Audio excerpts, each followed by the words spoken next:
lunchtime kick-off. St Johnstone against Celtic. It is live here on Sportsound and BBC Radio Scotland with Pat Bonner and Al Lamont.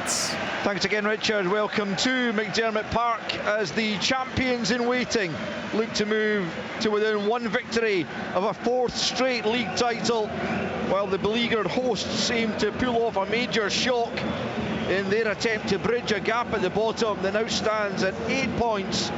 And even the 5-point deficit prior to yesterday's games had never been closed under the current 12-team setup in the Scottish Premiership. To say St Johnstone have a mountain to climb is very much putting it mildly. Already been beaten 6-0 here by Celtic back in September, a 4-0 defeat at Celtic Park. The odds very much against the home side as Celtic go into the huddle in the green and white hoops, white shorts and white socks. St Johnstone in their traditional home kit, blue top, white shorts and blue socks.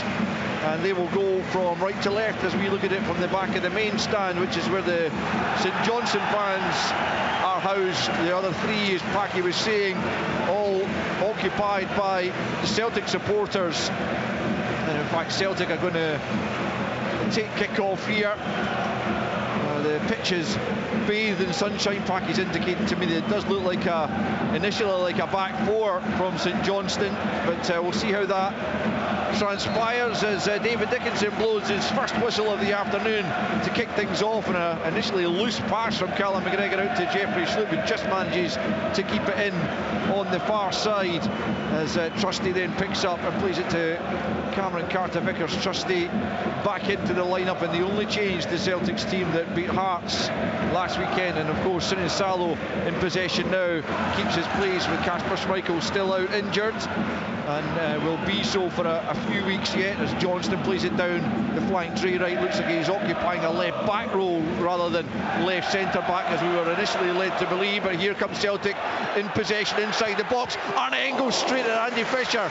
He hit that well from about 15 yards, but unfortunately for the Celtic midfielder, it was straight at the keeper, who did well to hold it. A minute in, and Celtic with the first shot on goal, 0-0. Yeah, no, it's that counter pressing, wasn't it? You know, they lose the ball. The ball's just played down the sideline.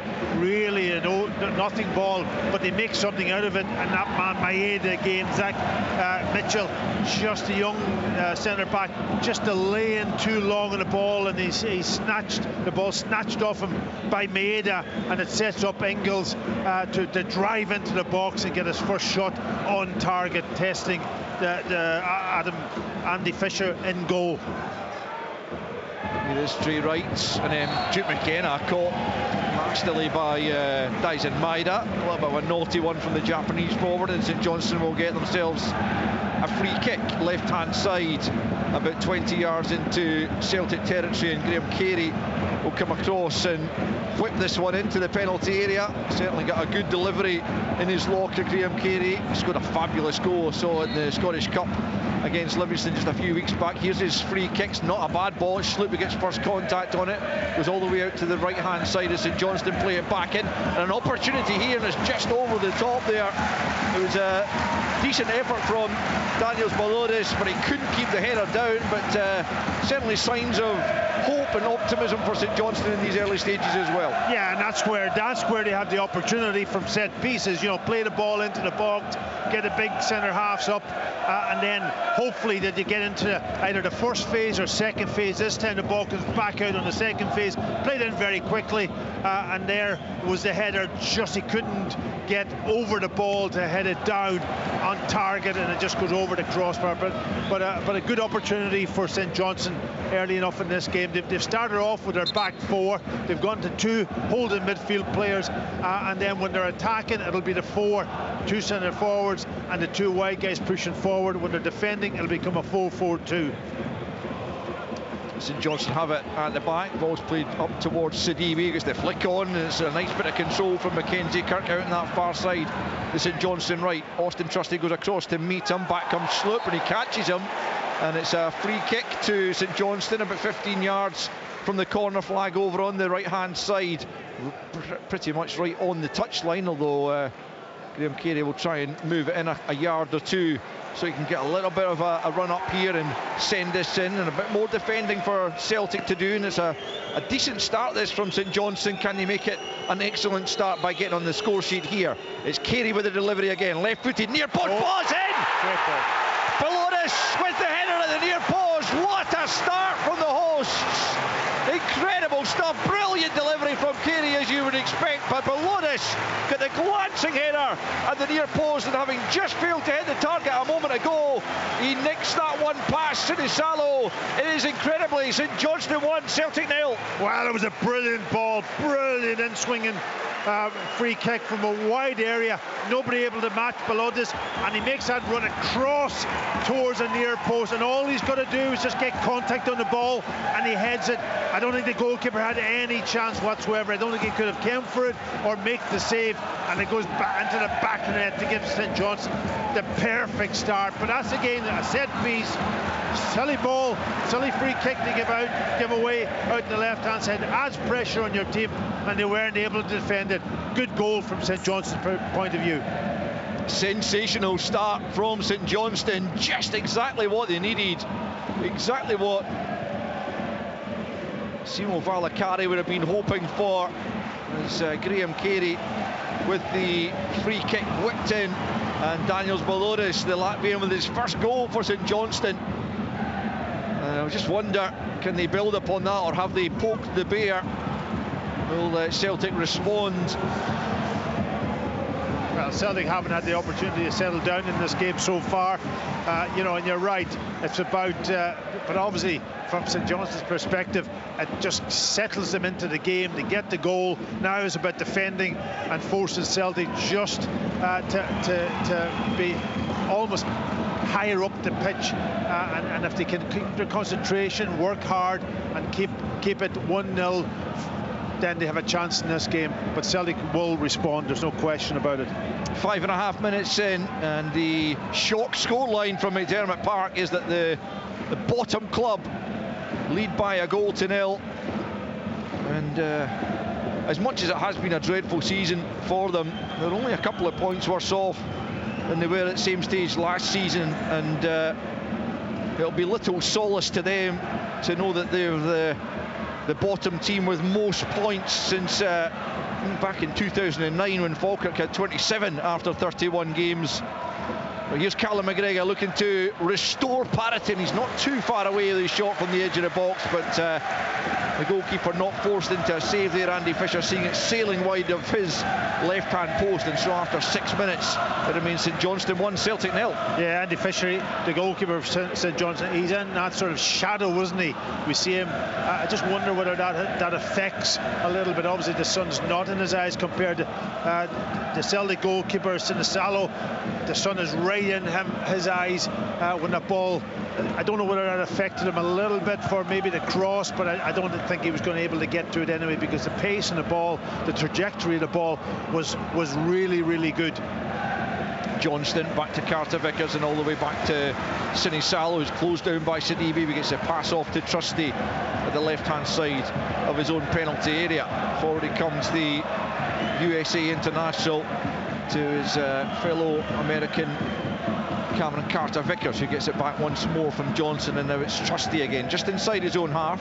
Lays it forward to Hatate, who's closed down by Holt and forced back the way. One thing you can be sure of is that Celtic won't be panicking. No, so early in the game, isn't it? And they obviously hope to get the goal back fairly quickly to settle themselves into the game, but no, it's too early for anybody to say that this is going to be a game that St Johnstone will easily go on and win. Mackenzie Kirk doing well against Cameron Carter Vickers there in the air, but Celtic pick up possession. He is a player that has impressed despite St Johnstone's poor run, and he is in behind potentially. Cameron Carter Vickers getting back at him, he gets the shot off. It is on target, but it's not one that tests in his Sinisalo.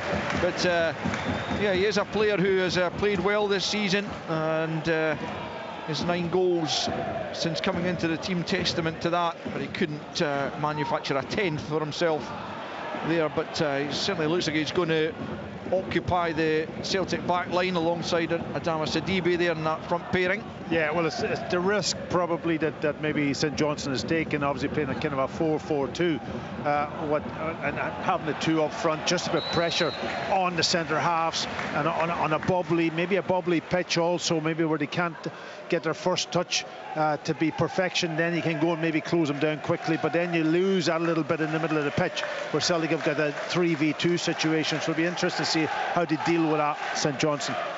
St Johnstone have got a free kick just outside their own penalty area. Jeffrey Schlupp, I think it was, who was flagged offside as he made his way forward down the Celtic left, and so Fisher will launch this free kick forward. A man on loan from Swansea, he's been a regular since coming in on loan. Here's Sidibe, gets the flick on there on the right hand side. It's knocked forward though by Celtic. Maida beaten to it. The ball is knocked out of play though for a Celtic throw-in over on the far side, more or less on the halfway line. Schlupp wants to take it, and he's not been given the ball, but he's got it now. 9 minutes in, St Johnstone 1, Celtic 0. Daniels Balodis, the Latvian centre-back, forward to get his head on the end of a Graham Carey free kick. Wonderful goal it was, terrific delivery, lovely, deft, glancing header at the near post. Just given St Johnstone a bit of hope as Schlupp finds Callum McGregor. Now it's Hattati, left-hand side, back into McGregor, up to the edge of the box, tries to find Kuhn over on this right-hand side. It's behind him, but the German will come across and knock it back to Johnson, just outside the box, clips it to the back post. It won't reach Jota though, it's headed away, and Sidibe goes and challenges Carter Vickers, who I think got a sore one there as he won the header. Play continues, and then ball's played up. Cameron Carter Vickers might need a little bit of attention here. He's just drawing the attention to the sidelines, but also the referee has spotted that he just took one in the face as Sidibe challenged him for that aerial ball. 10 minutes in here, St Johnstone leading by a goal to nil. You listen to Sports Sound on BBC Radio Scotland this Sunday lunchtime, with Hearts and Dundee United doing battle later in the afternoon. Another one that's got plenty of intrigue about it. St Johnstone have it then at the back. It's Mitchell back to Fisher. He's closed down by Dyson Maida. He takes a real chance and a little Cruyff turn inside his own 6-yard box to move away from the Japanese. That's composure for you from the keeper as St Johnstone now go long. I was going to say composure at his most, and he was in that almost in the area of the pitch too, where there's no grass whatsoever. But he got it right. He did. Very importantly for him and St Johnstone, as they preserve their 1-goal advantage, and the longer they can hold on to that, the better for them. As Hattati though picks up, and he's taken out of play there by Griffiths in the midfield, midway inside the St Johnstone half, and it's a free kick to Celtic. A very central area, probably just a little bit too far out for a direct hit at goal.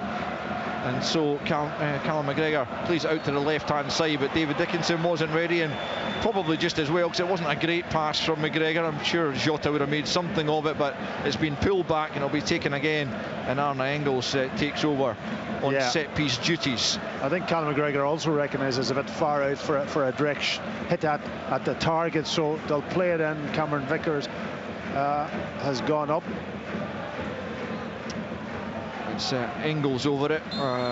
Trusty's also up at the edge of the penalty area as Engels tries to measure this free kick as he sends it in towards Trusty. It's headed down by St Johnstone head. Maida picks up left hand side, gets a shot away, must be knocked into the back of the net. Surely it's not.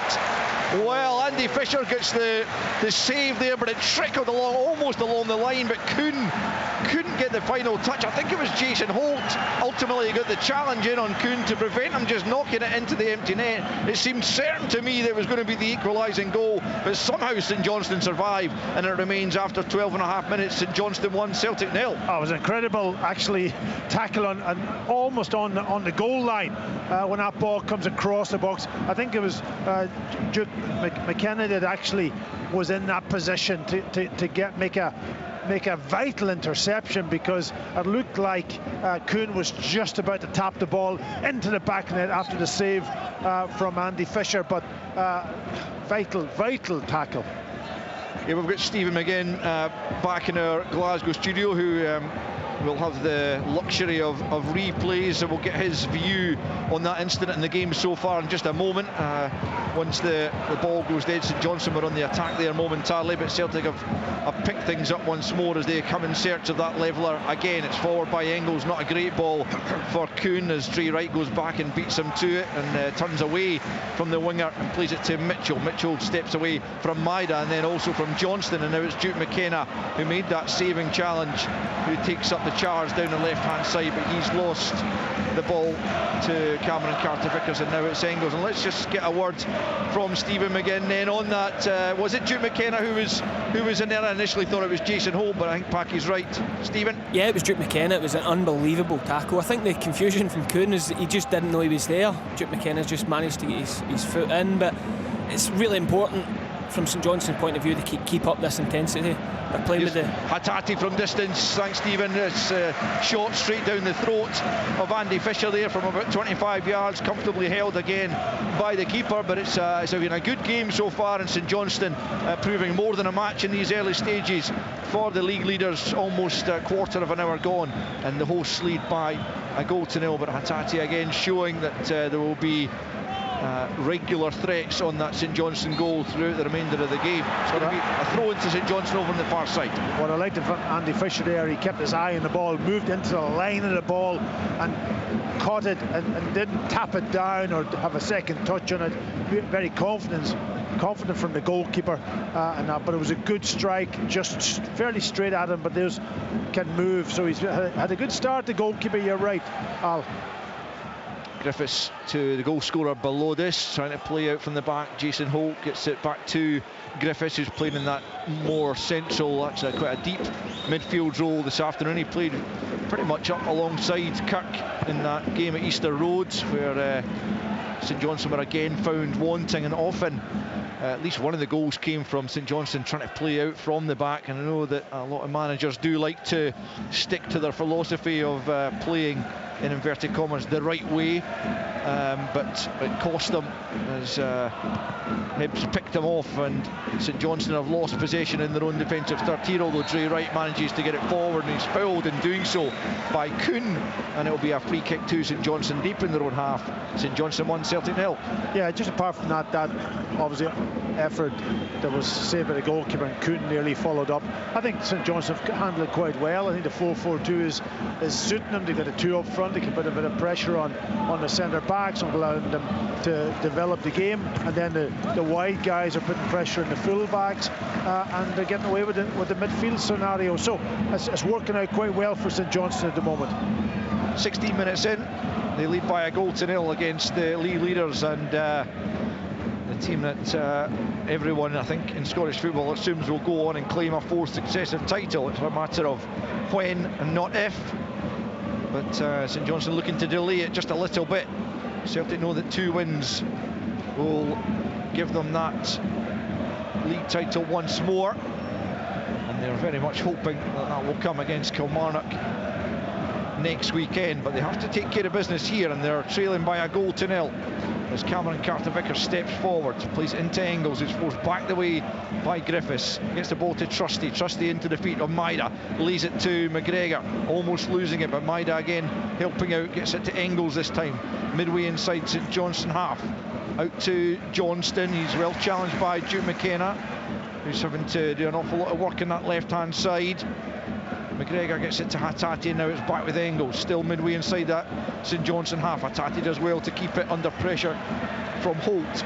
Now it's Trusty stepping forwards from the edge of the centre circle up towards the St Johnstone box, nudges it back to McGregor into the feet of Maida, back to McGregor at the edge of the penalty area, challenge but keeps possession. Hattati tries to feed it into Maida, but below this is there to divert it back to his goalkeeper, and so after 17 and a half minutes it's still St Johnstone 1, Celtic 0. Yeah, a lot of traffic in there. Obviously St Johnstone pushed back to the edge of their 18-yard box, and all their players were probably within 40 yards of the goal there, just to make it very difficult for Celtic to penetrate, they eventually got a little flick on the ball to knock it back to the goalkeeper and take the pressure off them.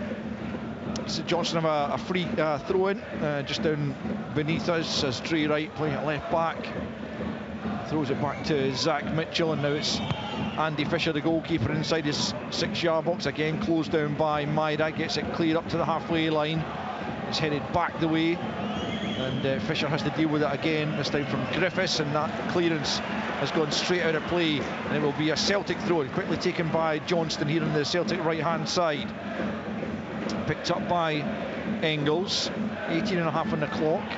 Celtic trailing, unusually for them, as Jota, who's been quiet thus far, plays it infield to Schlupp, who's well advanced, tries to get it back to Jota, that's cut out, but Schlupp picks up once more and plays it back to the halfway line, where Trusty is waiting, and plays it square to Carter Vickers. Carter Vickers wants an option short. Atati comes and gives him it. Holt's tracking him. Atati keeps possession and then plays it square to Trusty, just a few yards inside the St Johnstone half. Steps forward again though into Engels, back with Trusty midway inside the St Johnstone half.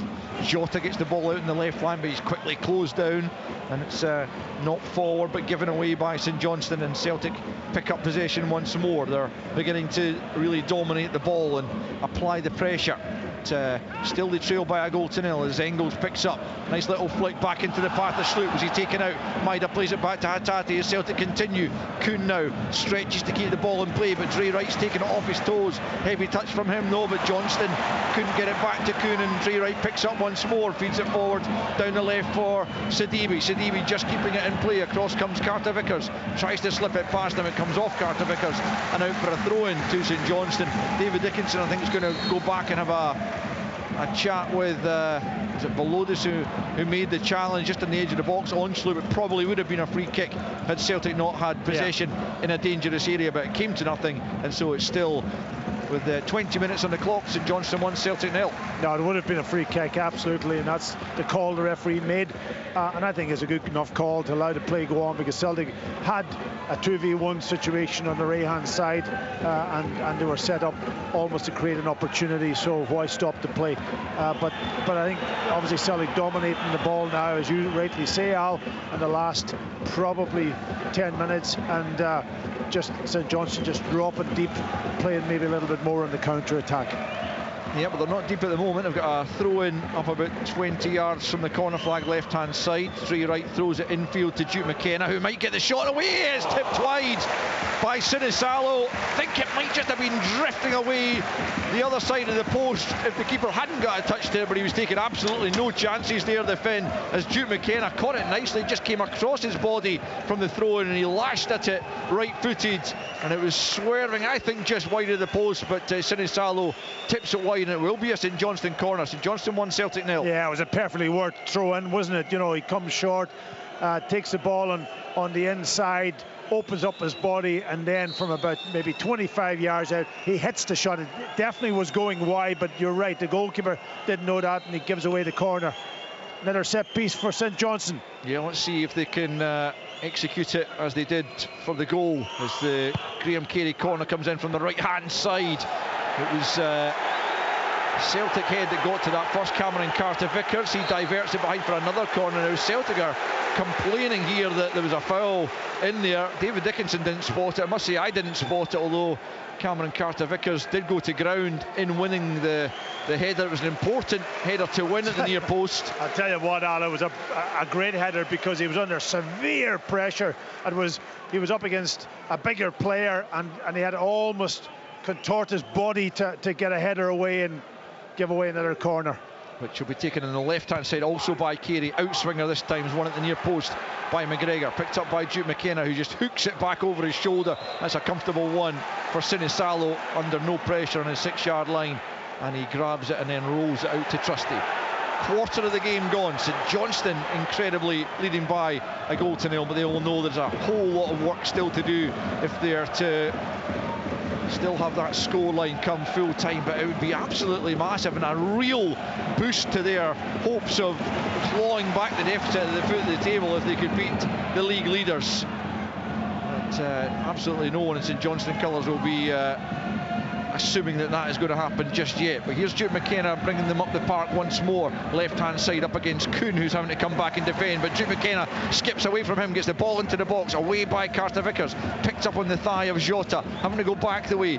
Engels tries to play it square. Jota once again, then he's wiped out there by Griffiths in the middle of the park. It'll be a Celtic free kick midway inside their own half. But lots of credit so far to St Johnstone for the way they're dealing with Celtic here, Packy. Yeah, very much so. You know, and I think that's what's going to happen now. They're going to be just get into this sort of mode of defending as a unit, and that means almost 11 players just dropping back, keeping it nice and tight, and then maybe trying to hit Celtic on that counter-attack and working the ball. And they've got players who'll carry the ball. There's Celtic giving the ball away again. Yeah, it's Maida, and there Sidibe brings St Johnstone forward. Maida working back to win it back. Brilliant ethic from him, but he's lost it again to Sidibe, and now it's picked up by Balonis. What's he doing in the left wing position? Here he is, the goal scorer, swings it in back post. It's too far for Mackenzie Kirk to get on it, and it's just going to swing by for a goal kick. I've no idea what Balonis is doing up in the left wing position there. It's not as if he was up for a set piece or anything, but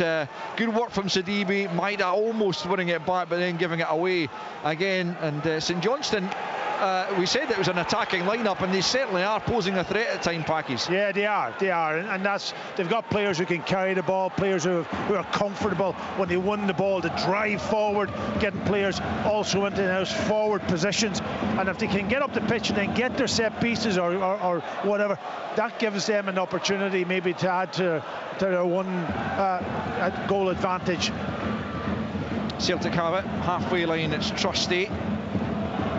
They've only lost a couple of times on the road this season, Celtic, to Hibs and Rangers, and they certainly won't want to be adding to that this afternoon. As McGregor has it, and now it's Cameron Carter-Vickers out to the right-hand side to Kuhn up against Dre right here. Takes him almost to the byline, then comes back in field onto the angle of the box. Plays it back the way to Trusty, midway inside the St Johnstone half. Everyone back at the moment for the Saints. Out to the left-hand side it goes to Jota, up against Curtis over on that right-hand side for St Johnstone. Into the box it comes, beats everyone. Hatate eventually takes a swing at it with the left boot, but he can't keep it down. Wildly off target in the end from the Japanese midfielder. 25 played, and it is St Johnstone 1, Celtic 0. Yeah, Simo Valakari will be absolutely delighted with the way the game's panned out at the moment. Obviously getting the goal, critical, and then the way that they've dealt with Celtic has been very, very good. That 4-4-2 is such, almost becomes a 4-4-2 when they're defending, 4-4-2-4 when they're attacking. It's worked a treat at the moment. There's Sidibe again challenging Trusty this time, coming out second best. Then Mitchell gets his head to it. Duke McKenna helps it on down the left-hand side. Johnston there before Kirk to get it back to Carter Vickers, and now Callum McGregor trying to assert his authority in the middle of the park as he brings it up to the halfway line and then plays it to Trusty, left-hand side, out to Jota. Cross goes Curtis to try and close him down. The Portuguese cuts in off the left onto his right foot. Hatate, 25 yards from goal, plays it square to Johnston, and now out to the right-hand side for Kuhn. Again, Dre Wright faces him up. Johnston once more, well advanced. Back to Kuhn again, 20 yards from the goal line, goes back to Carter Vickers, and then out to the left to Trusty, who's well up the park. Back to Carter Vickers again, though. St Johnstone holding a good shape when they're defending. McGregor has it midway inside the St Johnstone half, and it's Trusty once more out to Jota. Curtis again goes to close him down. Jota with a couple of step-overs, steps away from a couple of St Johnstone players, goes for goal, but he's dragged it wide of the near post. It was a good bit of play initially from Jota, but he couldn't get the shot on target, and so after 27 minutes it remains St Johnstone 1, Celtic 0. Yeah, good play from Jota, picking the ball up and using that skill he has to a few step-overs, cutting in between the two defenders, and then getting his shot, but it was well off target. From a player of his ability, you would expect him maybe to at least hit the target from there. Andy Fisher playing for the 12th time, launches it long over the halfway line. Picked up by Holt, right-hand side, feeds it forward. Sidibe's a good few yards offside. I mean, there's absolutely no reason for the assistant to even allow play to continue here. He has kept his flag down, and then eventually he goes up. I mean, Yeah, there are times when you can understand that they are supposed to keep the flag down and allow the attack to progress, but there are times when it's just so obvious, Packy, where... Yeah, absolutely. So what does an assistant do now? He just does the throw-ins. Is that all he does? You know, in the good old days, he had 2 jobs to do: look across the line, raise his flag. Now they don't even raise the flag. So, and that's about decision making. And sometimes for me, that was probably gone from the game from their perspective. Here's Kuhn trying to get the better of Dre Wright, who gets back and does enough to put Kuhn off and force him to just knock the ball behind, and it'll be a St Johnstone goal kick. And you have to say that Simo Valakari's game plan has worked a treat so far. Celtic will continue to plug away, and you know, I think probably the odds would still be against a St Johnstone victory in this game, but nonetheless they have given a really good account of themselves in these opening stages. Yeah. And they're giving the league leaders a real hard time out there. Yeah, the only thing that might go against them is the conditions are probably quite warm out there with the sun shining. And as the game goes on, just working hard, trying to close Sully down might become a real chore for them as the game progresses. But then they can go, oh my back pass there, Maida could be in. He's taking it a little bit tight, and Andy Fisher gets back to turn it round as the St Johnstone backline were almost exposed there. There's I think it was Carey who played the back pass. No, it was Sam Curtis who played the back pass there. It was woefully short. Maida nipped in, took it round Andy Fisher, but the angle was against him. Fisher was able to get back and force it behind for a corner for Celtic here. Yeah, it's that horrible blind back pass. You know, you've got to see what's around you, especially when you have the likes of Maida up front, who closes everything down. Here's the Celtic corner. It's played short by Engels into Hatate at the edge of the box. Back with Engels on the left-hand side. Again, he finds Hatate almost at the byline here. Hatate with a chance to try and pick out a teammate. It's blocked on its way through. It falls to Engels, who leaves it again to Hatate. Pokes that to Jota, but 30 yards from goal. He's going to go for goal. And Andy Fisher couldn't take any chances with that. Touches it over the top as the Celtic fans begin to get behind their side as they search for the equaliser. Yeah, they had a couple of chances to get the ball in. They weren't able to do it, but eventually it comes to Jota on the edge of the box, maybe about 23 yards out on the angle. And I think you're right, Andy Fisher, he just couldn't take any chance. I think it was going over, but he just helped it on his way. Engels left-hand side rolls it to the near post, flicked on by Johnston. Is going to come to Kuhn, who gets his shot off, but it's wide, good few yards wide in the end. It was a well-worked corner from Celtic, ended up at the feet of the German, who couldn't test Fisher on that occasion. Half an hour in, St Johnstone 1, Celtic 0. Yeah, they've tried a few different types of corners now, Celtic, you know, playing it low and getting a little flick on. I don't think they've enough height in the team, Celtic, to be a real threat from set pieces, so that's why they're maybe trying 1 or 2 different types of corners. Stephen McGinn back in our Glasgow studio watching proceedings. What you made of the opening half hour, Stephen?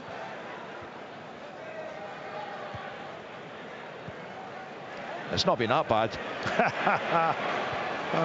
Balodis gets his head. He's away for his cup of coffee and just relaxing in that studio. Here's McGregor.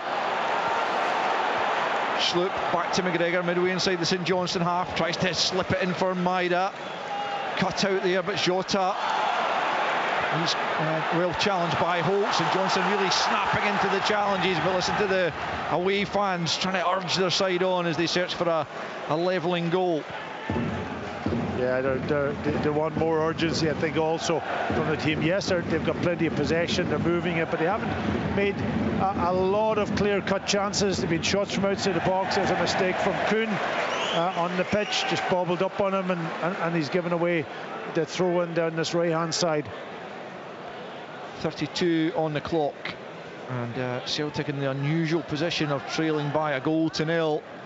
St Johnstone have had a long way. I think Richard mentioned it pre-match, going back to a victory here under Tommy Wright in May 2016, 2-1. That's 31 games since then. This is the 32nd since they've got that victory. It would mean oh so much to them if they could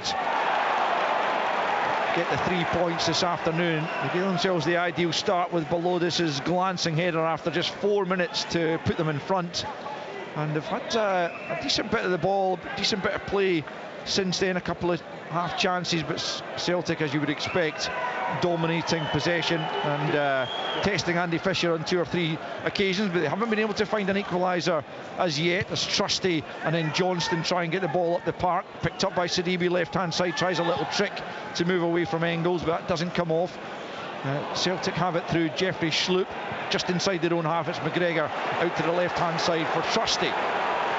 Hattati just ahead of him, and he picks up possession left hand side, plays it in towards Maida. It's well marshalled there though by Balodis, the goal scorer, and now to play over on the far side for a Celtic throw.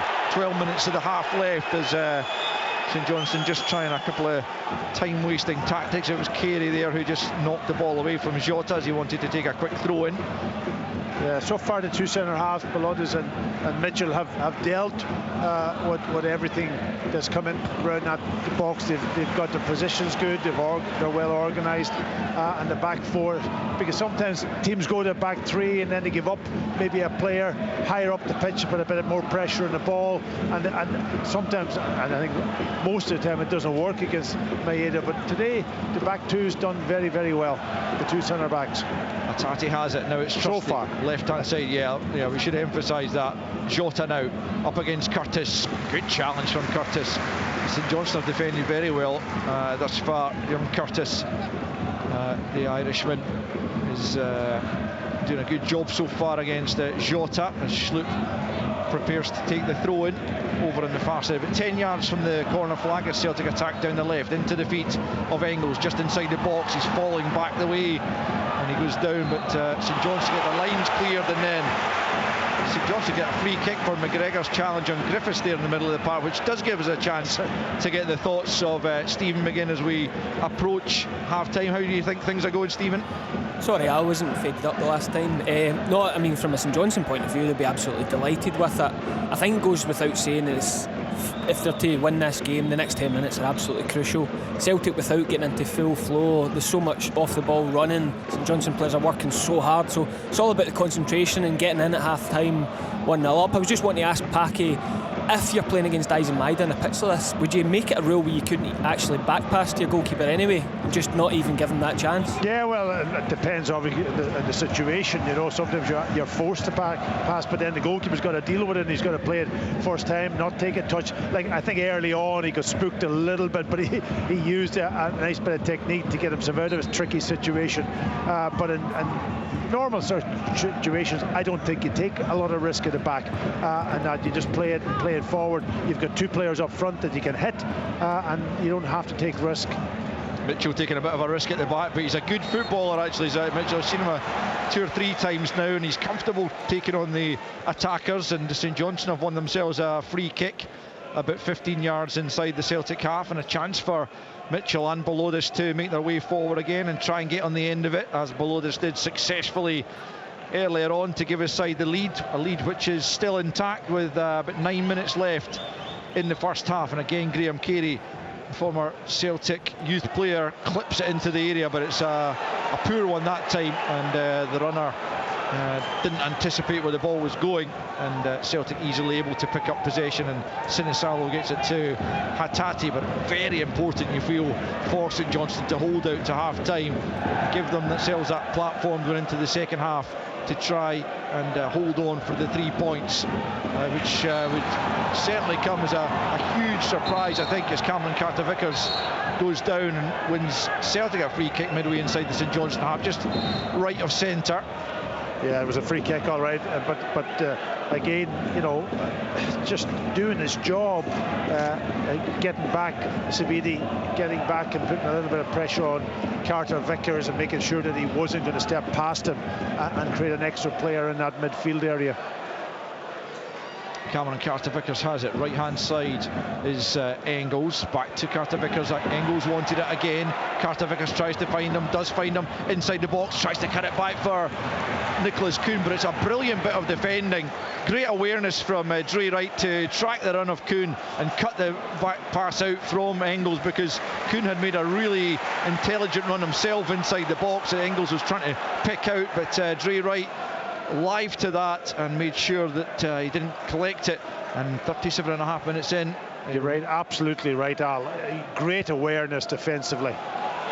Celtic almost in behind there as Jota tried to latch onto the long ball forward, but out comes Andy Fisher to the edge of his box to clutch the ball and deny him the opportunity.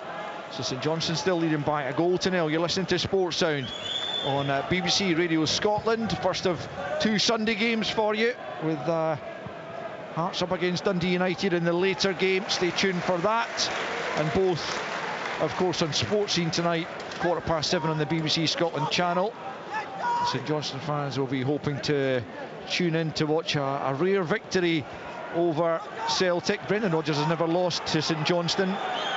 17 games prior to today, 14 wins and 3 draws, and he'll be looking to keep that intact. But St Johnstone, of course, trying to ensure he does fall to defeat for the first time, as they have a throw-in on the right-hand side. It's just gone out of play though again, as Carey tried to get it back to Curtis. So Celtic will have a throw-in deep in their own territory with about 6 minutes left of the first period, to be taken by Schlupp on that left-hand side. Back to Trusty, who volleys it forward. It's slack though. Griffiths heads it back up to the edge of the penalty area. McGregor's there to knock it clear, and now Mitchell and Belodis combine to pick up for St Johnstone. Into the middle of the park for Griffiths, and then on the halfway line Mitchell again takes a chance but does well against Engels, and then Griffiths does likewise against McGregor and plays it out to the right-hand side. And now it's Carey, a St Johnstone attack, looking for a second before half-time. Carey into the box. Did that come off the arm of Hattati?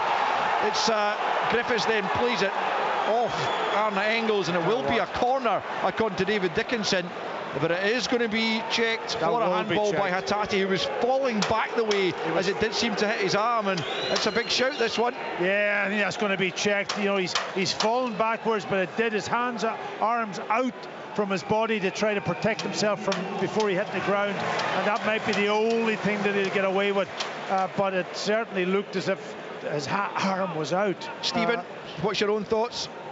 His arm's definitely out. I think it maybe hits him in the side though. I'm just getting the replays now. His arm's out. It's just the angle I've got. It seems to come off his torso anyway. Yeah, I'm just not sure if the arm's involved as well. Yeah, that's the VAR's view, Stephen. It's just been confirmed that the on-field decision of corner kick and no penalty is the correct one. But St Johnstone still with a chance here from the right-hand side as Carey sends it in, back post, rising there with Sidibe. It's a good header, but it's planted straight into the arms of Sinisalo, who immediately bowls it out looking for Kuhn. But it's another brilliant bit of defending by Dre Wright, but the free kick has gone to Celtic at the edge of the box there, and Dre Wright, for kicking the ball away, is going to get the yellow card. But Sinisalo was fouled as he tried to release it. I mean, there's so much about St Johnstone to admire this afternoon, Packy, you have to say. Yeah, Dre Wright is typifies that. He's the one that is really looking nice and sharp and alert and doing his job, getting into that left back position, and really impressed with him and what he's done defensively so far, much more than what he does attacking wise. Here comes Celtic looking for an equaliser before the break. Kuhn picks up edge of the box, tries to thread it into Engels, is just behind him, and Holt picks up, trying to get himself out of trouble at the edge of the box. He's done so by finding Kirk. Now Kirk trying to get on the end of a return pass, trying to free himself of Austin Trusty. Down the right-hand side he goes. I'm not sure he'll catch that before he goes out of play. A good battle there with Trusty, and eventually he just barges into the back of Trusty, and he's penalised for that. I mean, if you're a St Johnstone fan watching this, Packy, yeah, you might end up going down, being relegated at the end of this season, but you must be enjoying the type of football they're playing this afternoon. It's so much better to watch than in previous times. Yeah, the combination of on the ball and off the ball. You know, they're working really hard. They're trying, when they're on the ball, they're able to get it down and pass it, especially from the back also. Big boy Zach Mitchell, you talked about him already, able to get on the ball and link into his midfielders, and then they're hitting them on the counter-attack with Mackenzie, Kirk and Sabidi working really hard up front. Celtic have it. We've got 3 minutes left of the opening period here at McDiarmid Park. It's St Johnstone 1, Celtic 0, as Kuhn picks up against Dre Wright, right-hand side. Now Johnson into the 6-yard box, away by Mitchell, only as far as Hattati. Kuhn now leaves it to Johnson once more on the right-hand side. It was another dangerous ball from the Canadian fullback, but it was well dealt with. But here's Kuhn once more. Can he get the shot off? Edge of the box. Oh, it's well wide. He was off balance as he tried to curl that beyond Andy Fisher, and he ended up hitting it with the outside of the left boot, which meant he swerved it away from goal, well off target in the end. A couple of minutes left in his first half. St Johnstone 1, Celtic 0. Yeah, that's the first time Celtic really got to the byline and cut that ball across the near post. But again, Zach Mitchell getting himself in a great defensive position to make the first block. And then when Kuhn picks her up out on this right-hand side, running across that edge of that 18-yard box, who was out to throw his body in front of it. But again, Zach Mitchell, the centre half. Here comes Sloop. Good interchange there with Hattati, and then Holt brings Sloop down. That's going to be a yellow card for the St Johnstone captain this afternoon, as he stops a promising attack there for Celtic. And he really just do it. A decent free kick to give away, given that they were on the attack, and now St Johnstone able to get everyone back behind the ball to make sure their lead is intact going in at half-time. Engels now out to the right-hand side for Kuhn, but 20 yards from the byline.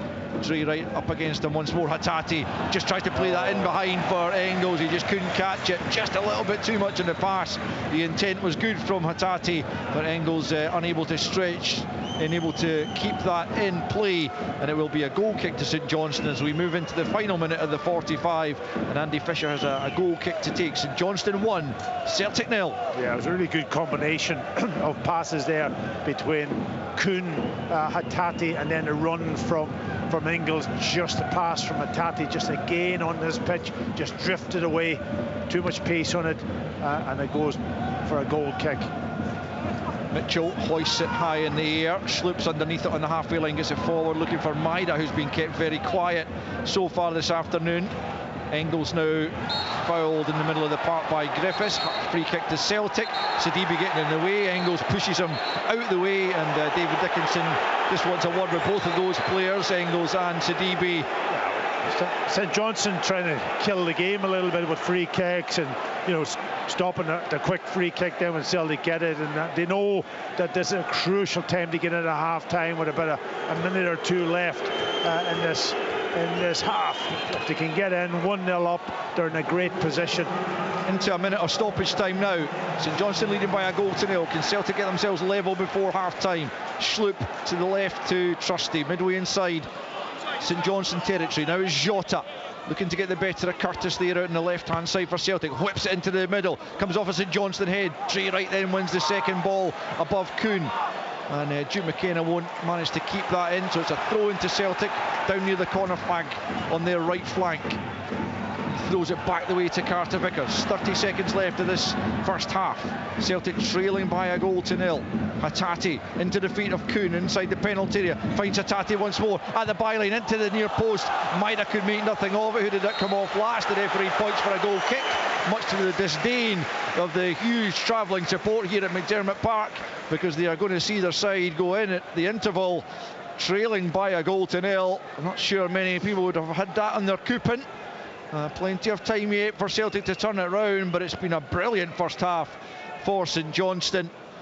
Started in superb style with the opening goal from Daniels Balodis, and they have battled away and played some good football at the same time to earn that half-time lead as the whistle sounds and the teams head in at the break, with St Johnstone leading by a goal to nil. As I say, that goal came very early on. Balodis, who'd had a header in 3 minutes just over the top. That was an early sighter for him, and only a minute later a Carey free kick from the right hand side. Balodis made the run to the near post and glanced it beyond Sinisalo and into the back of the net to give the hosts a short lead. Maida had an effort saved by Fisher shortly afterwards, and then as the ball rolled inside the 6-yard box, a cross goal that looked for all the world like Nicholas Kuhn would tuck in the equaliser, but a brilliant challenge by Stephen Duke McKenna ensured that he failed to do so. Duke McKenna himself had a an effort that was tipped just wide. I think it was heading just wide in any case, but Sinisalo got the fingertips to it to make sure to deny St Johnstone a possible second. And then at the other end, after a lazy pass back from Curtis, almost allowed Maida, and he went round the goalkeeper, but when he was in a tight angle, Fisher recovered sufficiently well to be able to push it behind. And then beyond that, from the corner, Jota fired in an effort from distance that Fisher felt obliged to tip over the crossbar. Might well have been heading over, but St Johnstone have been excellent, Celtic less so, but the second half still to come, of course, at McDiarmid Park. Half time, St Johnstone 1, Celtic 0. On digital radio, FM, online at BBC Sports Scotland, your smart speaker, and on BBC Sounds. This is Sports Sound from BBC Radio Scotland. There's no substitute.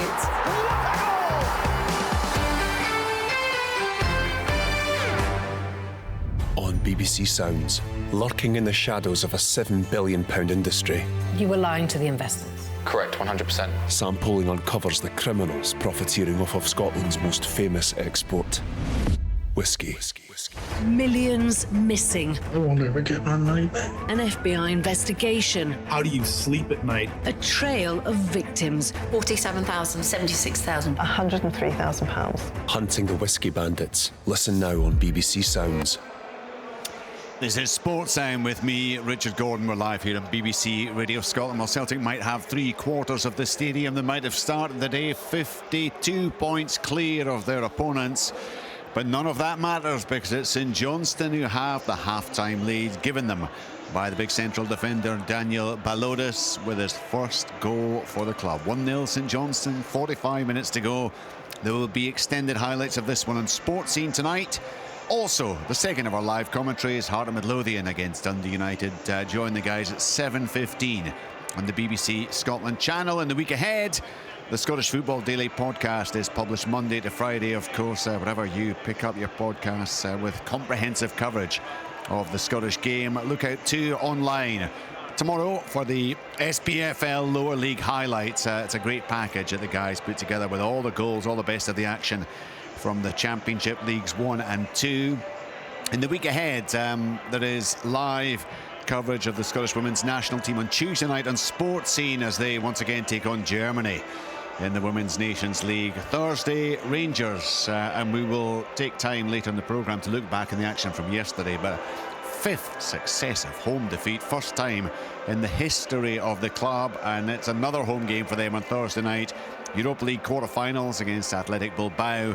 That will be live on Sports Sound from 6 o'clock. And then on Friday night, the Championship live on the BBC Scotland channel. Falkirk looking to clinch the title over the course of the weekend, and they are at Somerset Park to take on Ayr United. Look out for that live on Friday night. And a reminder, I mentioned it earlier, tonight 10 o'clock on the iPlayer, also on the BBC Sports Scotland website, World Championship final curling. Scotland have reached the final through Bruce Mowat and his rink. They take on Switzerland and Canada for the world title, so you'll be able to watch that at 10 o'clock tonight, bbc.co.uk/Sports Scotland, or indeed on the iPlayer. So lots to look forward to, certainly plenty to look forward to still in Perth, where it is St Johnstone 1, Celtic 0.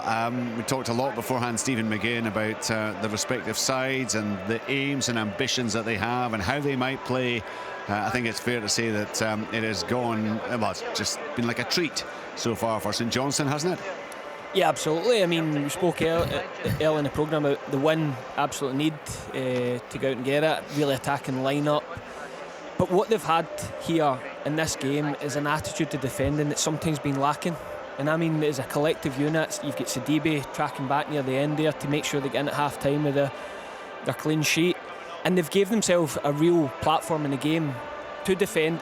Throughout the season, they've created chances. They obviously got their goal off a set piece. They've had 2 good chances as well. But that attitude to defending, the organisation, I think Balodis and Mitchell have been outstanding.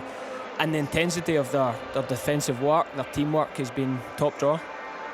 Yeah, they've actually had 5 clean sheets in their last 9 matches, albeit that's not against Celtic, but it's still a very good record and much, much better than it was when Simo Valakari went in. So, I mean, I suppose it's about having mindset, but also the concentration levels to maintain that over the course of a full 90 minutes against the champions. Yeah, and it's going to get harder, obviously, with the subs that Celtic have got to bring on. But what they have is they've got hope. Even in the last 5-10 minutes, I spoke about that being a crucial period. Celtic doing a lot off the ball running, but while you've got the hope, you can do it. So I think Simo Valakari will be settling them down. Look, we're halfway there in terms of pulling this off, but you have to go again, because Celtic will introduce top players off the bench, and they're going to have to ride their luck at times. Alec Fisher's going to have to be big, but it is there for them. Balodis got the goal, of course. I mean, he's there largely to do the defending, but he came close. In fact, might have scored in the second minute. Did so just a couple of minutes later. The importance about that, I suppose, it gives St Johnstone that's something to hang on to, and really reinforces the desire, the drive to keep Celtic out. Yeah, I think Brendan Rodgers will be really frustrated when he watches it back in terms of the way they started the game from a defensive point of view. First two balls that go into the box, St Johnstone make first contact in. I think the free kick that leads to the goal is really sloppy from a player of Jeffrey Schlupp's experience. I think it's just a kind of lazy leg he leaves in. St Johnstone get the foul, and you give Graham Carey the opportunity to put quality ball into the box, then he's going to deliver. And it just shows you, both managers spoke about top being bottom, but it not being a divine right to win. You have to do things properly, like this Celtic team do and have done for a number of seasons, but you give teams the opportunity to put it in your box and they can punish you. You did say beforehand you had 3 different formations written down for St Johnstone. The signal beforehand was that it was going to be a 3-5-2 essentially. We'll get to Pat in a moment, but I have to say, from my point of view, just watching it, I'm struggling to work out at times whether it is a 3, whether it is a 5, whether it is a 4. Yeah, I mean, it is pretty fluid, but at the same time it's probably quite an old-fashioned 4-4-2 as well, in terms of the full-backs dealing with the wingers. I've got to mention Dre Wright. Naturally a winger playing on the opposite side. He has been outstanding against Nicholas Kuhn, really has been. I know he's picked up a booking, which is going to be a challenge for him in the second half if they introduce even the fresh legs of a James Forrest, but he has been outstanding. But the two strikers are working. The one closest to the centre half of the ball will put pressure, the other one will drop in, and Callum McGregor, and it takes a lot of work. So same with Valakari, we need to use the bench. You've got guys like Kimpioka there that can come on, and they need to be ready to put in the same effort levels as the 11 that have started. Pat, what's your take been on St Johnstone defensively, how they're operating and how effective it's been? Very good, and it's a clear 1-4-4-2. And don't forget the goalkeeper in that formation, because he's a vital role to play also. But it has worked really well for them, and Balodis and Mitchell, as Stephen says, has been sensational in the defence. Even Dre Wright, who's gone in there in that left back position, he's been switched on. He's anticipated things really, really well at times. So from that perspective, Celtic lack a little bit of penetration. They're not able to get beyond that sort of back four, and when they do get into the byline, St Johnstone have defended really well, especially the near post area. They've got to the ball first, they haven't allowed people to run across them, and they've cleared their lines. Just early on at the very, very start of the game, I think Mitchell just delayed on the ball a little bit and give an opportunity for his pocket to be picked, and that would set up a chance for Ingles. And then after that, he learned very, very quickly that you can't delay on the ball. You've got to almost do your defensive job and then hopefully get the ball away to somebody who can actually deal with it higher up the pitch. They've hit them on the counter-attack also at times, St Johnstone, and they've got up the pitch. The two up front also has worked really, really hard, and when they have to come back into a compact unit, they've done that well, the two dropping off and almost maybe say 40 yards from goal, and it's made it really difficult for Celtic to penetrate them. Everything's sort of gone wide, and then they've had the almost 2v2 in the wide areas to stop Celtic from normally it's when they play three at the back as a wing back up against two, and Celtic pick their pocket down, especially with Johnson and Kuhn on one side and Jota and Sklup on the other side. But today they've been matched up, and I think that's worked really, really well for St Johnstone. They've taken a little bit of risk in the middle of the pitch, almost with a 3v2 for Celtic, having the three. But because they've just dropped back into a kind of a solid unit, Celtic haven't been able to to maybe work the ball in the way that they normally do, and that's been an advantage for St Johnstone. So good performance from St Johnstone defensively. They've had a few chances. It was a great goal, I've got to say, a great set piece with pace on that ball from Kerry and the run. And I think Celtic struggle in that department really, and they haven't got the height. And when you get the delivery right and the movement right, I think they really struggle with it. So does Brendan Rodgers turn to the bench at half-time? You look at the attacking options, players who might affect the game in the final third of Forrest, Bernardo, Ida, McCowan, Yang. Well, I mean, there are options there. There's a lots of options now. I think first and foremost he'll probably want them to try to speed the game up a little bit. They've passed the ball quite. They've had lots of possession at times, but it's been a little bit sort of slow, predictable, could I say? And they want them to try to penetrate, play balls in behind for runners going a little bit better. The pitch hasn't helped them, no doubt. But listen, it's the same for both teams, and it's not an excuse. But normally on a pitch that's got a little bit more grass, I think the game flows better for Celtic. So that's an advantage to St Johnstone, but one that Celtic cannot use as an excuse. And I think he'll go to the bench eventually, because he's got the quality there, and it only takes one or two players coming off it a little bit more hungrier. Yang, he's done it well in the past. Adamida also maybe up front, so they can maybe play balls into him from a wider area when they can't penetrate. So those are options for him, but I don't think he'll change it right away. He may do, but I don't think he will.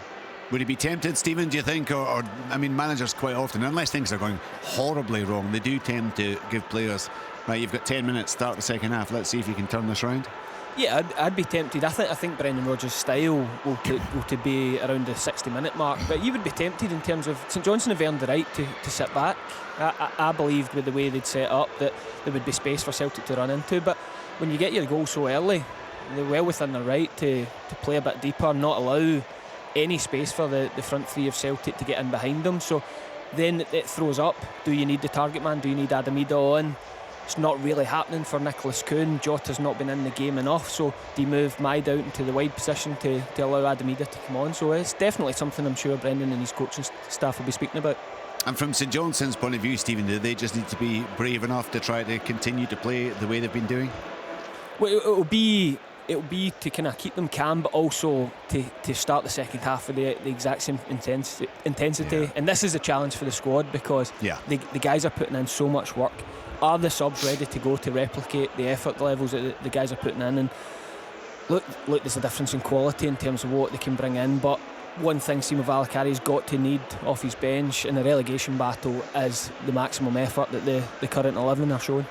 Yeah, Richard, just a point. I'm just looking at the subs out warming up for Celtic, and I don't see Yang or Taylor out there at the moment, so they could be two maybe that he might bring on fairly quickly, or bring them on even at half time.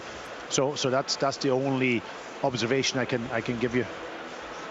Yeah, I mean, it's remarkable, isn't it, when you think what Stephen said earlier, that a draw is no good for St Johnstone, really. I mean, even a win, they're still going to be some way distance, but I guess if they can see it through, and it's still a long way to go, Stephen, what that does give you is added confidence, belief. If you can overcome the champions, albeit there's still a massive gap to haul back in, you perhaps have more self-belief. Well, I mean, I've been in relegation battles, and the beauty of the split is the 5 games you get after the split are 6-pointers in a sense that any win is against a direct rival. So, I mean, the win would be unbelievable for St Johnstone in terms of that belief. You can beat Celtic, you can beat anyone. But very interesting if Celtic do get an equaliser. What is the mindset of St Johnstone? Do they then go and try and see out the ones? Because I don't think a draw, as I said, I don't think a draw is enough anymore after the results yesterday. Remember, we'll have a second live commentary of the afternoon coming up. It is a 2:30 start in the Catalyst. Heart of Midlothian take on Dundee United. Results yesterday ensured that United will be in the top 6. Hearts are favourites to do that, and of course if they get the win this afternoon, that will guarantee that they will be in the top half of the table. That will all be sorted out before the final game ahead of the split. Should Dundee United get the victory, and of course they are still targeting third spot and potential group stage European football next season. So if they get the win, then it's still all to play for next weekend. Full coverage of that one coming up. We'll bring you the team news, we'll hear the interviews, the build-up, and all the action live. That's after we have wrapped things up at McDiarmid Park, and it could be a fascinating 45 minutes ahead. Live here on Sports Sound and BBC Radio Scotland. It is St Johnstone 1, Celtic 0, as we return to Pat Bonner and Al Lamont. Thanks, Rich. Double change for Celtic at half-time. Greg Taylor and Yang on for Schlupp and Kuhn. And as St Johnstone kick us back off, Paggy, I thought it was pretty interesting, I think quite rare to see Brendan Rodgers back out well before the team, back out in his technical area. Clearly not happy with the way the first half has gone, and correct me if I'm wrong, that is quite unusual to see the manager coming back out of the dressing room and leaving his troops in behind him. Yeah, well, he's handed over to his staff or the players themselves to motivate them. There should be no motivation needed. You know, they know the big prize is there for them next week at home to their own fans. And he's obviously made 1 or 2 points and then got himself out of there. But yeah, you're right. It's not normal for him. Here's Jota left-hand side as Celtic look to get back in level terms. And can I say also, can I also say it's probably not normal that he makes a change at half-time also. Yeah, I'd agree. Double change though, as here is Yang for the first time getting on the ball, trying to link there with Hatate, but that's cut out. Kirk though has lost possession just outside his own penalty area, and it's Johnston over on the right hand side finding Hatate, and back with Cameron Carter-Vickers. So Johnston then leading by a goal to nil. The goal came after 4 minutes through Daniel Balidis, and then a loose pass there from Maeda, rather typifying the way things have gone for Celtic so far this afternoon. Yeah, I don't think that's his forte, coming short and laying balls off to supporting players. I think he wants to be running in behind. That's where he's really good at. Jota clips it into the penalty area, but Engels couldn't bring it under control, and it's knocked out of play by Balidis, out for a throw into Celtic in this near side, taken by Greg Taylor, who Brendan Rodgers admitted recently looks like he is heading for the exit door in the summer. No new deal signed by him, certainly as yet, with just a couple of months of it. Current deal left. You know what you get from Greg Taylor, he's playing exactly where he wants to play now, in that midfield inverted position, and he gives that extra body in there, so that'll in itself will create a problem for St Johnstone. There's an issue here. Jota went down as he looked to run off the ball. Sam Curtis, I didn't really see what happened, but the assumption would be that Curtis rather blocked him off, and he's getting a word in his ear there from David Dickinson Curtis, but nothing more than that. But it is going to be a free kick to Celtic, just a yard in from the touchline. He was just looking to get on the end of a 1-2, I think, and Curtis has just seen a bit of a replay, and nothing majorly in it, but certainly he obstructed him, and the free kick is taken back the way, and Carter-Vickers then gets it out to the right hand side to Yang, but 15 yards from the goal line. He comes infield to the angle of the box, pokes it back the way to Carter-Vickers midway inside the St Johnstone half, and out to the right to Johnson. Yang now into the edge of the box where Taylor picks up possession. He's almost crowded out, gets the ball back to Yang, done well to keep possession. 3 minutes into the second half, still St Johnstone 1, Celtic 0. You'd expect the pattern of play to be very much as it is just now, with Celtic pressing as Engels picks up left hand side, drives it into the box. Griffiths can't clear it properly. It's picked up by Johnston, edge of the penalty area, gets it to Hatate, right hand side of the box, slides it forward for Johnston once more. There's too much on that, not for the first time from Hatate, who acknowledges with a little wave to Johnston that he should have done better there, but it's out for a goal kick. 3.5 minutes gone this second period. St Johnstone 1, Celtic 0. Yeah, you don't mind early in the game when you're trying to come to terms with what the conditions of the pitch, but the game's well on now. You should be able to get your pass accuracy and sort of almost tempo of that pass correct, and just overhead again, and gives the possession back to St Johnstone. Just one league win in 6 for St Johnstone, but just one defeat in 6 here. It has to be said, and at the moment sitting pretty, but with plenty work still to do if they're to record just an 8th win of the league season. Here's Graham Carey. Caught by Greg Taylor there as he played that pass. He's certainly gone down as if he was. Duke McKenna on the other side chasing that pass up against Alistair Johnson. He's done well initially, but has just run out of play. He felt he was fouled by Johnston, but the referee saw it differently, and it will be a throw into Celtic. And David Dickinson is not going to take any action against Greg Taylor either for the challenge on Carey. I think if there was any contact in it, I think it was pretty minimal. Carey seemed to be perhaps milking it slightly as he got the pass away. Yeah, it's one of them where, you know, is it... Well, there's a poor pass again from Celtic. They're very, very sloppy at the start of the second half. Graham Carey with the right foot has just knocked the ball straight out of play. He looks down at the turf. Yeah, what there is of it. Yeah, I was going to say, you know, it's one of them where somebody's playing the ball long and they can almost follow through and make contact with the opposition player, and it looks as if it's a bad tackle, but it's actually not. It's self-inflicted. Here's Trusty sliding it forward, looking for the advanced Taylor, but that's cut out. St Johnstone still defending resolutely, which they'll have to continue to do. They would love a second goal to give them that little bit of a cushion, because 1-0 is a very, very precarious lead against a team of the quality of Celtic. Well, I think they've settled into almost a defensive unit at this moment in time, just hoping that Celtic don't score early on, and they might get an opportunity later in the game to add to that, but I don't think early on that their mindset is about getting a second goal. Jota clips it in towards the 6-yard box. Hattati can't climb high enough to make anything of it, and out comes Andy Fisher to clutch the ball. He's dealt with everything he's had to pretty well so far as Brendan Rodgers heads back into his dugout, still looking very dissatisfied by the way his side have been playing. As Fisher launches it long down the right hand side, Curtis won't get anything on that, and out of play for a Celtic throw in midway inside their own half, left hand side taken by the substitute Taylor. Here's Carter Vickers now, midway inside Celtic territory. Maida tries to play it out to the right. It's another loose pass. He really hasn't been at it, Maida, the man who's got 30 goals, and now Sidibe picks up and tries to shake off Carter Vickers. He's done well initially. Sidibe gets the shot off, but he's under too much pressure to really be able to test Sinu Salo, and it's well wide in the end, but he's a strong guy himself, Sidibe. He had to be to hold off Carter Vickers there. Well, it was a really good striker play, you know, ball's played into his feet, he turns away into the space and then uses his body and strength to hold off Carter Vickers and drives forward and gets himself into a position. Just couldn't get it under control to get a proper strike on goal, but really good play from him. St Johnstone 1, Celtic 0, 52 minutes on the clock.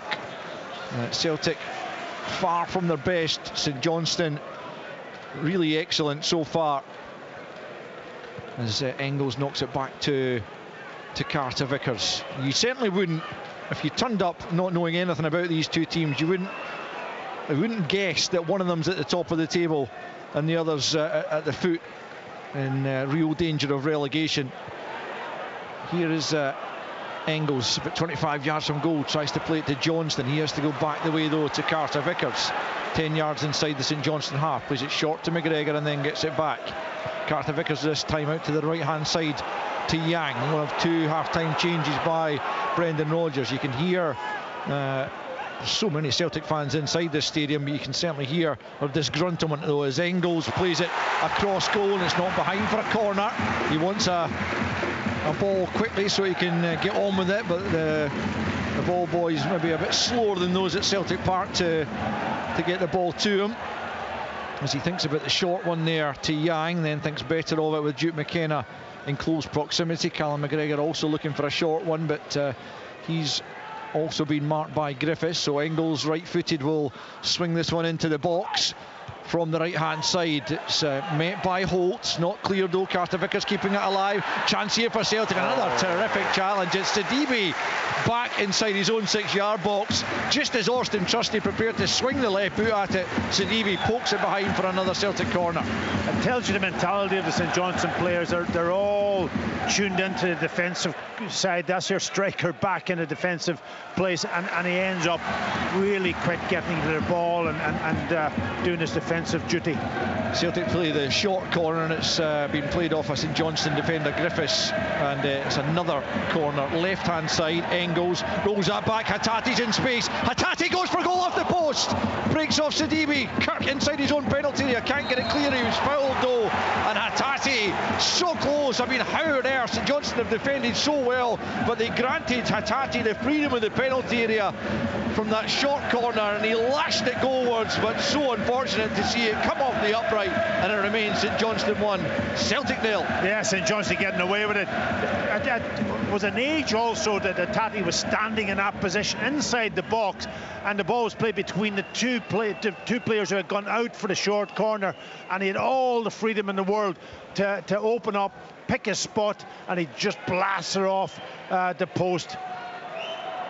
Very unfortunate there. Hatate, he got the first bit of space that's been afforded to a Celtic player really inside the box all game, as Jota now attacks down the left-hand side, gets the cross into the box, out comes Fisher, he's challenged by Engels, nothing given by the referee. Eventually he points for a free kick as Fisher got his gloves to it in the end. I thought he was definitely fouled as the ball came in, and Engels went up to try and attack it. Good ball from Jota, certainly standing it up in the edge of the 6-yard box, but Fisher doing well again, the goalkeeper, and it remains St Johnstone 1, Celtic 0. Yeah, it was a lovely little dinky cross, but it was a horrible one for the goalkeeper because he knows it has to come in among bodies, and he was always going to be challenged, and that's where you've got to be really physically strong to come and clear everybody out of it. And that he was lucky to get the free kick, I must admit. Celtic are lining up another change. Brendan Rodgers indicated, I think it was Adam Ida, he was given the signal to that in 5 minutes he will be going on, certainly if nothing's changed from the scoreline that reads St Johnstone 1, Celtic 0, and St Johnstone have themselves a free kick about 15 yards inside the Celtic half, which Carey takes up to the edge of the box. Back post ball comes off Hatate, then attacked by Carter Vickers. It will fall at the edge of the box for Duke McKenna, works the space, goes for goal, and he's not far away again from finding the back of the net, just wide of the post this time as Sinisalo threw himself to his left. Duke McKenna just off target. St Johnstone 1, Celtic 0. Yeah, he looks like a player that has got a confidence in that right foot of his, coming in from the left, and he finds a great position, and he just struck it with real pace, and has just gone by Sinisalo's left-hand post. St Johnstone still capable of posing a threat as much as they've been on the back foot for the most part, and it's a wayward pass forward from Cameron Carter-Vickers as we approach the hour mark here at McDiarmid Park. Adam Ida has come back to the Celtic technical area to get a bit of instruction from Brendan Rodgers before he goes on. It'll be interesting to see who makes way, whether it be Maida or Jota. I think it'll be Jota somehow, unless he does a midfield change of some description. But I think it'll be Jota. He might go and match up 4-4-2 and put him up alongside Maeda. But I think my bet might be Jota and Maeda out on the left.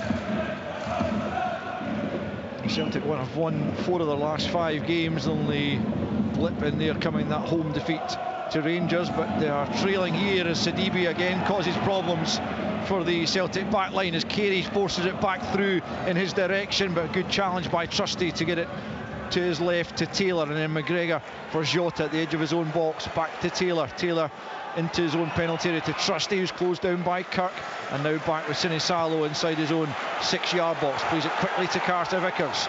58 played, St Johnstone 1, Celtic 0. Fascinating game here on Sportsound and BBC Radio Scotland. Another one to come, no doubt, at Tynecastle. Hearts Dundee United live commentary of that one. 2:30 kickoff.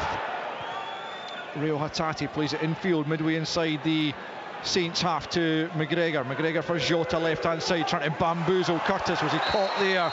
Yes, he was. Curtis is going to go into the book for that little clip on Jota. And the third yellow card shown to a St Johnstone player as Celtic will get an opportunity here from the free kick left-hand side to create an opportunity and try and find an equalising goal. Callum McGregor and Aaron Engels over this. It was way out. And I mean, why on earth are they being allowed to take the free kick from 10 yards? I mean, 10 yards in from the touchline. The foul took place on the touchline. Yeah, the referee obviously didn't spot. He stopped it when the ball was sort of kind of almost, I think there was a couple of seconds later when the ball was played on, so he should have bringing it back to where the original foul was. Well, Arne Engels from a much better position, you have to say, with the free kick here. Curls it into the penalty area. It's won by Mitchell, and then Kirk is able to just hammer it up towards the halfway line. Johnston underneath it, under pressure from Sidibe, does brilliantly, Alistair Johnston, but then Sidibe gets back at him to hook the ball round Johnston and away, and St Johnstone momentarily pick up, but Holt's lost it, and now Hattati just inside the St Johnstone half, tries to feed it forward, looking for Yang, breaks off a St Johnstone head, and now Maida picks up at the edge of the box, out to the right hand side for Johnston. About 15 yards from the byline, he gets a good ball in, comes to Jota at the back post, forces it back, and Hattati blasts it over with the left foot, almost in the penalty spot. He looks favourite to hit the back of the net here as Jota coolly picks him out, but that will be the end of the game then for Daisen Maida, who makes way for Adam Ida here with half an hour left. But Rio Hattati really should have been scoring there. Let's cross back to the Glasgow studio to get the second half thoughts of Stephen McGinn so far. Yeah, I think St Johnstone, I mean, we spoke about half-time needing to ride their luck. They certainly did that. Rio Hattati shot off the post. But I think Simo Valakari will be reasonably pleased with not just the defending, but the forwards play. I think Sidibe and Kirk are really playing their part and getting them up the park and not letting Celtic just condense them into their own box. Yeah, a big chance there for Rio Hattati to equalise, but just lost his composure when he most needed it. Celtic coming forward again. Adam Ida getting involved here, having come on for Daisen Maida.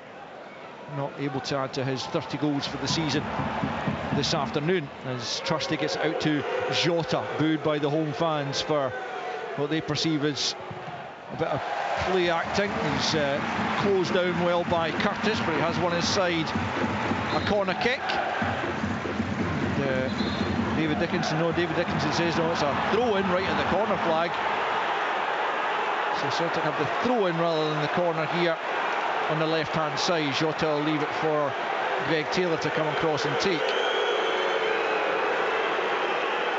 I'm not sure what those boos that are ringing around the stadium are for, perhaps because the Celtic fans think it should have been a corner. Anyway, the throw-in's taken. Trusty back to Carter Vickers at the edge of the centre circle.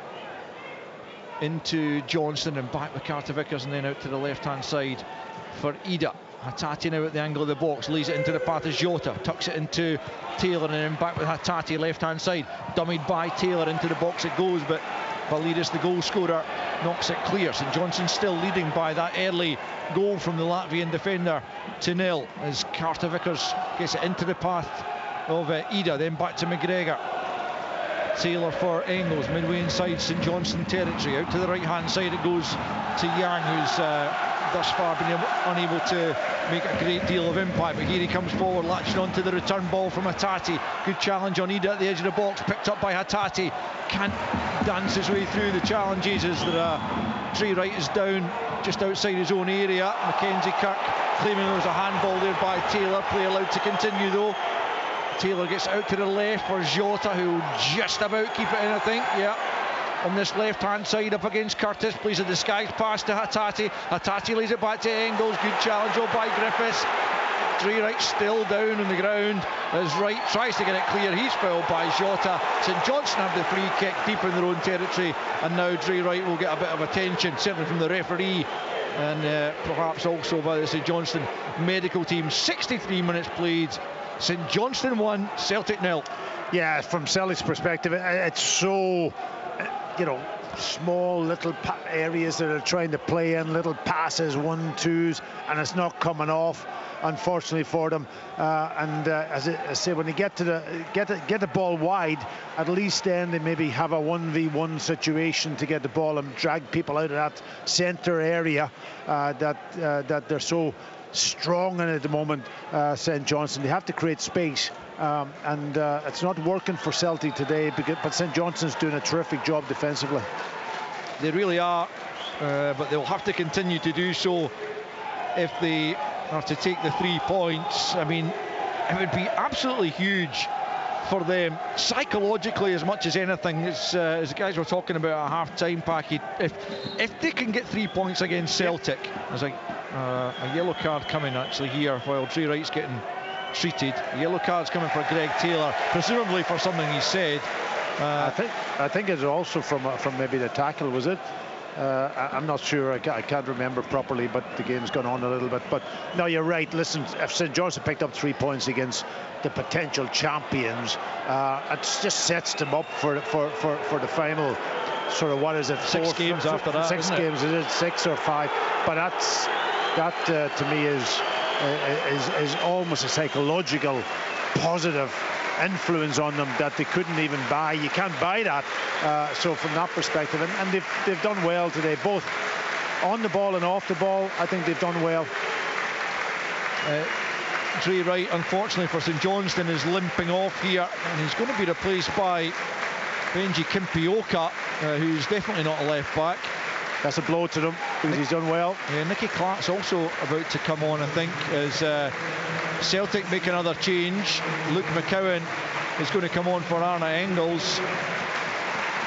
So Brendan Rodgers again going to the bench. Nicky Clark and Kimpioka are both ready. Actually, there's going to be another substitute, I think, being ready, because Dre Wright is obviously taking a really sore one there. He's had a terrific game at left back, as you guys have been speaking about.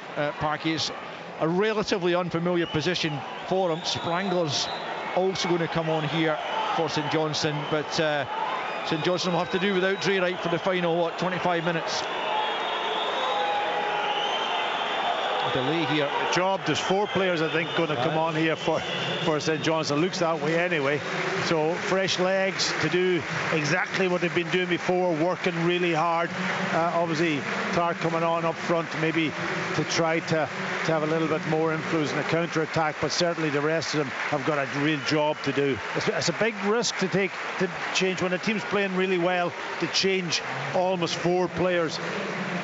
Yeah, so obviously one's enforced. Yeah, Carey's also come off, so is Mackenzie Kirk, and so is Adama Sidibe, and Taylor Stephen is the other player who's coming on, in addition to Sprangler, Clark and Kimpioka. So 4 changes all at once from St Johnstone. As Parky says, one of them is enforced because Dre Wright is injured, and it'll just take me a bit of time, I would guess, to get my head round exactly who's going to play where. But as I mentioned, Luke McCowan also on for Arne Engels. That is a more straightforward swap. Yeah. Game resumes in. We've played 3 quarters of this contest, and St Johnstone lead by a goal to nil. The goal came in 4 minutes from Balidis, a glancing header on the end of a brilliant Graham Carey delivery from the right hand side. A free kick swung in, and Balidis headed it beyond Sinisalo. That is the way the scoreline still stands after 67.5 minutes. The Celtic look for not only an equaliser, they'll be very much still looking for a victory, and it's certainly not beyond them to get that. I think that came back off Jota last. That should be a St Johnstone throw. The officials have given it the other way. No, I think David Dickinson's going to overrule his assistant. He actually had a better view of it there than Dougie Potter, the linesman, who did give it in Celtic's favour, but it just took a little nick off Jota after Curtis had made the block, and St Johnstone do get the throw in midway inside their own half. 68 minutes in, St Johnstone 1, Celtic 0, as Clark gets his first touch, flicks it on for Kimpioka. Those two have got big boots to fill in the sense of the work that Kirk and Sidibe put in up front, and Celtic trying to come forward through Johnston. McCowan helping out, gets it to McGregor. McGregor now driving Celtic forward up towards the edge of the penalty. Still he's going. McGregor tries to slip it out to Yang. Yang across goal. No Celtic player can get a touch inside the 6-yard box. Neither Hattati nor Jota could stretch far enough to get on the end of it. Behind for a goal kick. 68.5 played. St Johnstone 1, Celtic 0. Yeah, it was good play by McGregor, driving forward and then suddenly releasing Yang, but he didn't give us his fellow colleagues, the strikers, any chance whatsoever. He blasted across almost by the opposite post, just put a little bit of bend in it, and it was there to be tapped in the back of the net. Big chance. Celtic have it. McCowan trying to release Ida. Across comes Mitchell though to cut that out and thump it down the right hand side up towards the halfway line. Incidentally, Sprangler's gone into the midfield to replace Carey, and it's Taylor Stephen, who is again more of a winger forward player, who's gone in at left back, and here he is knocking the ball behind as Alistair Johnston tried to get into the middle, and the Celtic fans try to once again rise and get their help their side earn an equaliser. It will be a corner then, right hand side to Celtic, to be taken by McCowan after Aaron Engels had been replaced. So the left-footed former Dundee man prepares to swing this one in near post. Is blocked at that near post. Griffiths swings a left boot at it, doesn't get it very far. McGregor trying to make something of it at the edge of the box, just plays it to his left to Hatate. Hatate forced to turn back under pressure though from Kimpioka. Celtic then pick up through McCowan, back to Carter Vickers at the edge of the centre circle, inside the St Johnstone half. Taylor plays it back to Trusty, who then finds Hatate, left hand side. Good ball for Ida. Ida tries to take it on first time. Another brilliant challenge, this time from Mitchell, as Ida tried to swivel on the left foot and knock that first time past the goalkeeper, but Mitchell anticipated that was what he was going to try and do, slid in to block it behind for another Celtic corner. 1-0 St Johnstone lead. Good pass, good run from Adam Ida, but what a good block and tackle from Mitchell, who's had an outstanding game so far. Jota with a corner to the back post. Good confident clutch though from Andy Fisher under no real pressure, it has to be said, and he will take as long as he possibly can as we enter the final 20 minutes, and St Johnstone continue to confound just about everyone here by leading by a goal to nil. Just under the 20 to play then as Fisher prepares to release it from the edge of his box. Sends it high and long over the halfway line. Up goes Kimpioka, but Carter Vickers judges the header better and he gets it forward. Mitchell's underneath it. Hatate goes down and he was fouled by Holt, who's got to be careful because he has been booked. That was a pretty innocuous foul, but he'll have to be just aware nonetheless that a second yellow card would put his team under significant further pressure. It's going to mount on them in the closing 18.5 minutes anyway, plus stoppage time, as McGregor picks up in the centre circle and plays it to his right to Carter Vickers. Further right to Yang on the touchline on the right hand side, trying to move away from Stephen. Infield he comes to the edge of the box, onto the right foot, plays it to Hatate, still on the edge of the area. McCowan now from that right angle tries to get the shot in. It's semi-blocked away by Balidis, and then a fortunate touch there for Sprangler, who tries to release Kimpioka. Backpedaling went Carter Vickers and did really well to get his head to it as Celtic pick up once more down the left hand side. Jota trying to play in, Trusty who'd advance, but that's cut out, and then Clark plays it back to Curtis. Forward then for Kimpioka, who's up against Carter Vickers. Carter Vickers hits the deck, then gets himself back up, makes a good challenge, keeps the ball in play, and then plays it back to Callum McGregor. Good play there from the big defender. Celtic have it at the edge of their own penalty area with 17.5 to play. Johnston for McGregor, and now Carter Vickers midway inside his own half, plays it square to Trusty, and now Johnston.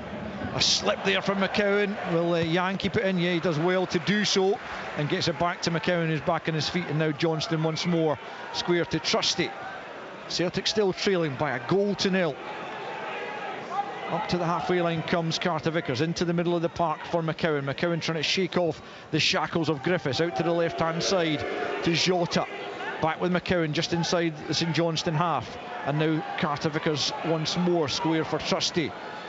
And Johnston on the halfway line will pick up on the right hand side, closed down by Duke McKenna. Forward to Hatate, who tries to release. Yang's a good ball, he's in behind Taylor Stephen. Here is Yang. Oh, he's fouled in the edge of the box there.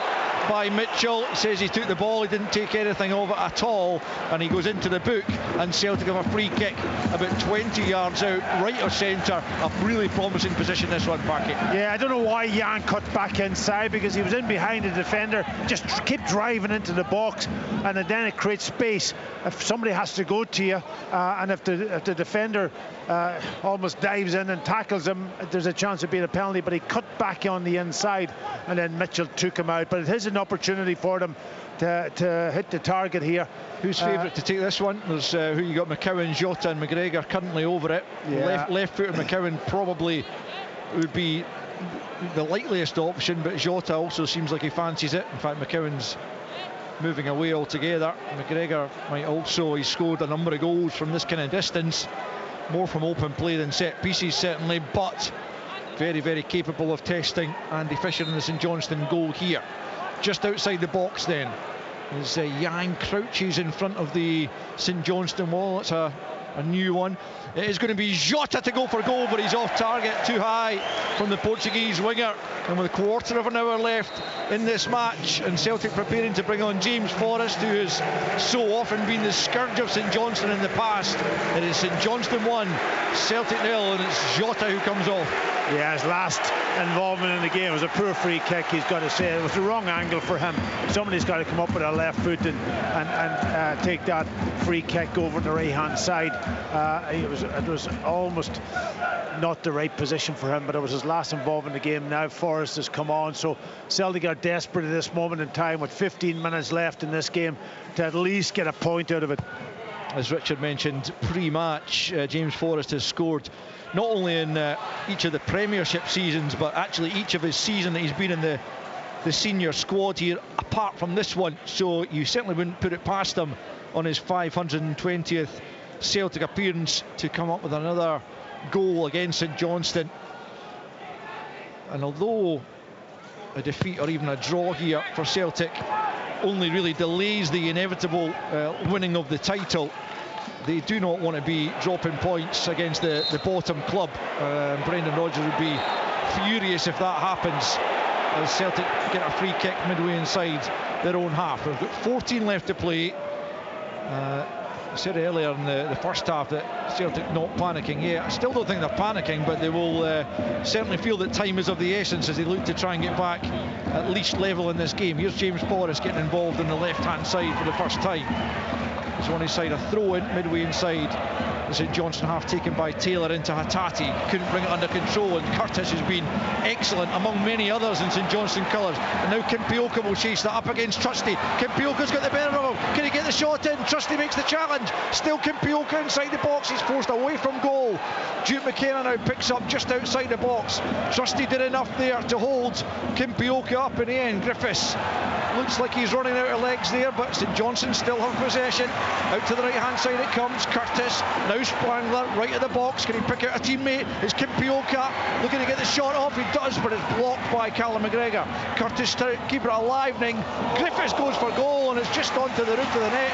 Took a deflection on its way there, according to the official, and it will be a St Johnstone corner, but mightily close to a second St Johnstone goal there, Parky. Yeah, Trusty struggling with pace there with Kimpioka. As soon as that ball's played down the side of him, you could see him really struggling to get to the ball quickly, and that put him under real pressure, and then it resulted in St Johnstone having a real opportunity, a couple of opportunities actually. That last shot that took a deflection could easily have been over Sinisalo's head. It just goes over the crossbar. Yeah, I wasn't sure that it took a deflection. I thought he just caught it slightly oddly, but anyway, the corner's been given, and it comes from the left-hand side, but Sinisalo comes out to take that and immediately bowls it out to Yang on the left-hand side, closed down by Griffiths, who makes a decent challenge, half holds him up. Yang then taken down by Kimpioka, and it'll be a free kick to Celtic, right on the touchline here, right in front of Valakari's technical area. He couldn't believe it. He grabbed the ball in disbelief as Celtic were given the free kick, but I think that was the right call, as Yang needs a bit of attention, and Celtic will hope he can recover from this, because they've used all their subs. 1-0 St Johnstone with 12 minutes to play. Let's hear from Stephen McGinn in this little hiatus in play. I mean, how likely do you feel it is that St Johnstone can hold on for this victory, Stephen? Yeah, I mean, it's absolutely imperative for the league status that they do. I mean, it's got to that stage where they have to win against Celtic, no doubt about it. A draw's no good, so it's a massively important 12 plus whatever gets added. But Kimpioka there doing his job, getting him up the park, and really good running.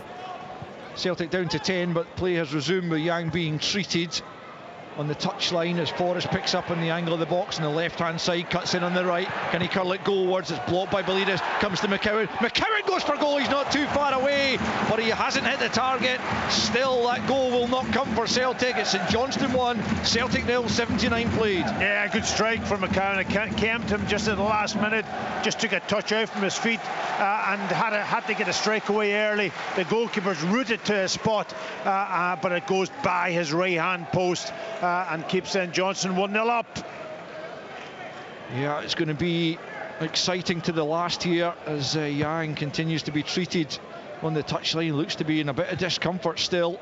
Celtic might have to play this game out of 10, but here is Hattati taking them forward up to the edge of the penalty area, into the penalty area, tries to get the shot away. It's half blocked by Mitchell once more in there, and finds its way all the way through to Fisher. St Johnstone player has gone down in the interim as Yang prepares to come back on, and I'm not sure who that is that's gone down. Is it Curtis potentially inside the area after helping make that challenge? But if you were in charge of the Man of the Match award today, Packy, you'd have a hard job picking out. I mean, it would have to be a St Johnstone player, clearly. It's got to be Mitchell for me. Yeah, I think he's been superb, and his defensive qualities, even on the ball, I've seen him in quality in the first half when he's got a ball down and passing. He's a young player. He's 20 years old, playing in the centre of that defence, and he's organising and keeping everybody on their toes. Love to see it from a young player. Yeah, on loan from Charlton, brought in January. One of many players who came in January. But this is some scoreline. It's still 10 minutes to see it. Oh, Mitchell's been caught in possession by McCowan, and now it's Ida up to the edge of the box, plays it across. Forrest denied by Fisher. He has to score, but he hasn't. Fisher doing brilliantly to deny Forrest, who had that chance to notch his first goal of the season. To keep up that terrific record of his, he will feel he should have done better, but Fisher keeps him out from just a few yards. Celtic come again, and it's Forrest once more on the edge of the box. Well challenged by Griffiths, but that was a terrific ball from Adam Ida from the right-hand side. On a plate for Forrest, who somehow was denied by Andy Fisher. He's got to lift it over him. He's got to lift it over him. He's gone for a little bit of power, just getting contact. Maybe a player who hasn't played a lot of football, and he's just keeping concentration to get contact in the ball. But I think looking at it, as a goalkeeper comes across, he's just got to lift it over him, and it's in the back of the net. But it was a great ball from Adam Ida, played in with the perfect weight of pass. Here's McCowan across goal. It's Belidis in the way, helped away by Holt, but picked up by Taylor, and now Forrest left-hand side. Gets away from Curtis. Ida couldn't meet it, or couldn't get it flush, and it's gone out to the right-hand side. Ida trying to attack that at the edge of the 6-yard area as Celtic still look for the equaliser. 8 minutes left plus stoppage time. They trail by a goal to nil as Yang pokes it to the edge of the box to Hattati, tries to get it back to the Korean, but St Johnstone still standing firm. The ball cleared up to Kimpioka. He's lost it though to Taylor. Taylor plays it square to Forrest, midway inside St Johnstone territory. It's picked up again by Taylor, trying to burrow his way through a number of challenges. Almost managed to, but eventually cleared up as far as Carter Vickers. 15 yards inside the St Johnstone half, gets it to McCowan. Can St Johnstone hold on? It's Hattati now inside the area, right hand side, plays it across goal. Fisher dives on it at the near post, and still Celtic frustrated. St Johnstone clinging on, but they're doing so really doing their team proud, doing their fans proud, and somehow hoping to cling on to the Premiership status they've had since 2010. They do not want to go down without a fight, and the bottom club still lead. The leaders with 7 minutes to play by a goal to nil. Yeah, you've described it well, Al. They're hanging on. Some of them are almost totally exhausted, working really hard, but Celtic just up in the ante in the last sort of almost 5-10 minutes, just desperate to get that goal, and the chances have been created, but they haven't been able to take those chances, and that big opportunity for James Forrest to score that goal that Richard was talking about, scored in every season, and that was his probably best chance that he'll get. Here he is again, left-hand side, cutting in on that right foot. Sprangler starting to stay with him. Hatate gets it back to him. Forrest straight out of the keeper. He caught that really, really well, James Forrest. Maybe too well, because it flew straight down the throat of Andy Fisher, who has kept a clean sheet for 84 minutes here and is helping his side potentially on the way to a famous victory over Celtic. Still they lead by 1-0. Yeah, it was great play by Forrest again, driving on the inside, linking up with his teammates, and then getting into a position, gets a shot away again. Good power on the shot, but straight at the goalkeeper. Here's Trusty picking up on the edge of his own box. Celtic still trailing by a 0-0, heading at the moment for a third away defeat of the season, unless they can pull it out the bag, as they've done so often over the years. As Greg Taylor picks up on the edge of the centre circle, central area, inside his own half, plays it short to the right to Carter Vickers. St Johnstone have been working ever so hard after going 1-0 up inside 4 minutes, as Carter Vickers is allowed to advance well into the St Johnstone half, out to the right hand side to Yang, infield to Johnston. Johnston knocks it back the way to Carter Vickers. Carter Vickers square inside the centre circle now to Trusty, who'll come forward. Out to the left to Forrest, immediately plays it on to Taylor. Taylor about 20 yards from the goal line, back to Forrest, infield to Hatate, who's missed a couple of decent chances, rattled the post with his best effort. Now it's Trusty, midway inside the St Johnstone half. Carter Vickers plays it forward, McCowan on the edge of the box, into the box he comes. McCowan tries to weave his way through. Again, it's a St Johnstone block. I think it was Griffiths that made that one. They have put their bodies on the line over and over again, St Johnstone, and now they've won possession. Yang with a poor pass and then a poor challenge, and he will be booked, and St Johnstone will have a free kick with 4.5 minutes to play and a chance to run that clock down as Yang goes into David Dickinson's notebook, and it's just edging that little bit closer, Packy. Yeah, it is. It's, listen, you know, they scored so early in the game too. You would put anything on it that Celtic will get back into this game, but they've been brilliant defensively. St Johnstone have got to say, and they've you know, Celtic have been poor and taking their chances today. Normally they're clinical, but today they've been poor. But it's still 5 minutes to go. Here's Adamida on the run. It'll be a fair bit of injury time, you would imagine, as Ida brings it up to the right hand side of the box. Forrest makes the run into the middle. Ida, can he pick him out again? No, he tries to fire it in at the near post. I think he was trying to find Forrest, but he didn't really have the angle, and Fisher again holds on. And although he hasn't made any spectacular saves this afternoon, Pack, he's been very, very steady, Andy Fisher. He's been steady, he's been competent. You don't have to make spectacular saves, you just do everything right and do it. So he's held on to the ball really well also. I've been impressed with him, but that was good play from Adamida, really down the channel, running, ends up using his strength to get away from the defender, and then trying to play James Forrest into the back post, but the goalkeeper cuts it out. So throw into St Johnstone down below us, just to the right of Simo Valakari's technical area, to be taken by Curtis. Down the right it goes. McGregor gets his head to it. Hatate helps it forward. Back goes Taylor Stephen. Adamida on the chase, but Stephen just rolls it back to Fisher. Fisher launches it long over the halfway line. 87.5 played. St Johnstone 1, Celtic 0. Sprangler picks up in the midfield.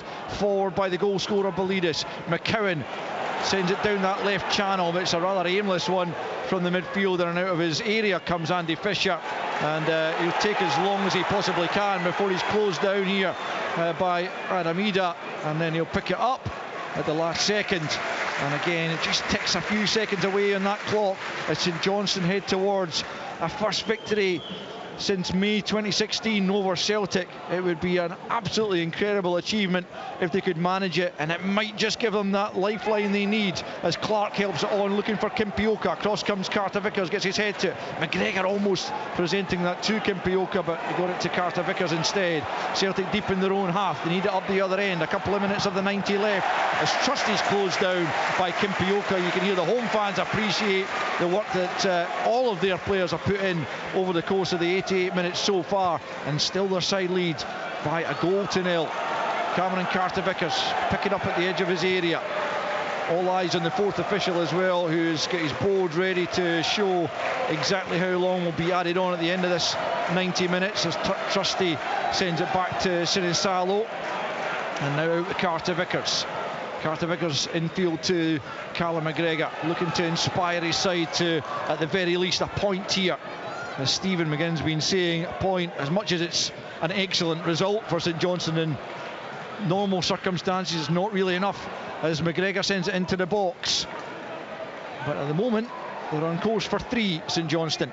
As Johnson has it right hand side, trying to change that. Yang into the area, away by Mitchell. Hatate keeps it alive though for Celtic. McGregor to Trusty, everyone forward for Celtic as Forrest picks up on the edge of the box, lays it back to Austin Trusty, midway inside the St Johnstone half. 30 seconds of the 90 minutes remaining. Trusty has it once more, and now Greg Taylor into the feet of Luke McCowan, about 25 yards from goal, patrolled by Belidis. Still McCowan makes his way across the edge of the penalty area. Now Yang finds Ida into the side netting. St Johnstone were looking for a flag against Ida, it never came, but he couldn't hit the target nonetheless.